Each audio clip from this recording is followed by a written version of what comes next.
नाजरीन, शहर खामोशा सरसाला असमानी के मकाम पर खामोशी टूटने जा रही है।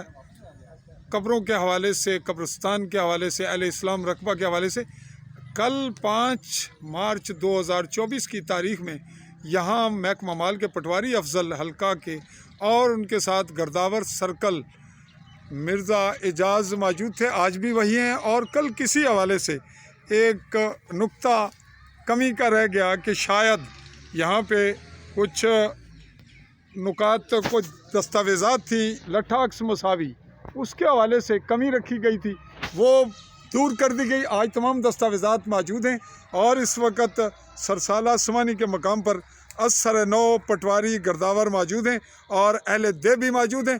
हम यहाँ कल लाइव दे चुके थे, आज हम लाइव नहीं दे रहे। कुछ देर के बाद अगली रिपोर्ट आपके गोश गुजार करेंगे। तब तक के लिए चौधरी फजल रहमान आपसे मुखातिब रहा। चाहूँगा इजाज़त। अल्लाह हाफ़िज़।